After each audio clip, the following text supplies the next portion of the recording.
Hello students, class 12 आज मैं unit 5 organisation का पार्ट 2 एक्सप्लेन करूँगी आपके सामने, जिसमें हम देखेंगे टाइप्स ऑफ ऑर्गेनाइजेशनल स्ट्रक्चर, जिसमें फर्स्ट है फंक्शनल स्ट्रक्चर। फंक्शनल स्ट्रक्चर्स काय के बेस पर होता है?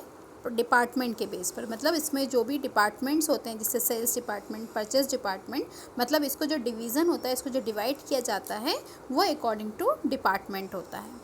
इसके बाद है divisional structure. Divisional structure based होता है प्रोडक्ट पर। जैसे कोई बड़ी सी कंपनी है जहाँ पर अलग अलग टाइप के प्रोडक्ट बनते हैं, जैसे प्लास्टिक के प्रोडक्ट्स, केमिकल के प्रोडक्ट्स, मेटल से बनते हैं, तो वो डिपार्टमेंट उसके हिसाब से प्रोडक्ट के बेस पर डिवाइड किया जाता है, उसको हम लोग कहते हैं डिविजनल स्ट्रक्चर। इसके बाद है फॉर्मल ऑर्गेनाइजेशन।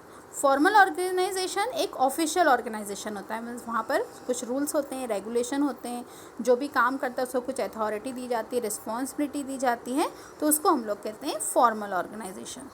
इसके बाद है इनफॉर्मल ऑर्गेनाइजेशन। इनफॉर्मल ऑर्गेनाइजेशन जो एक फ्रेंडशिप बेस पर होता है, इसके में कोई रूल्स एंड रेगुलेशन नहीं होते, किसी कोई रिस्पॉन्सिबिलिटी नहीं होती है, कोई अथॉरिटी नहीं दी जाती है, यह अपने आप फ्रेंडशिप बेस पर एक ऑर्गेनाइजेशन बनता है और अपनी इच्छा से कुछ लोग मिलकर काम करने को तैयार हो जाते हैं, उसी को हम लोग इनफॉर्मल ऑर्गेनाइजेशन कहते हैं।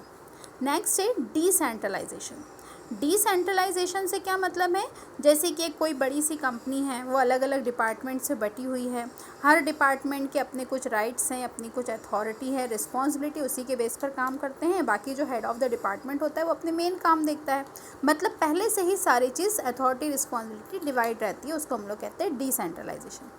Delegation of authority. Delegation of authority, जैसे कोई एक कंपनी है, उसमें कोई मैनेजर काम कर रहा है, उसके पास वर्कलोड बढ़ गया है और कुछ इंपॉर्टेंट काम है, वो सोचता है कि मैं किसी अपने सबऑर्डिनेट को दे दूं, जिससे कि मेरा वर्कलोड कम हो जाए और मैं मेन काम पर फोकस कर सकूं।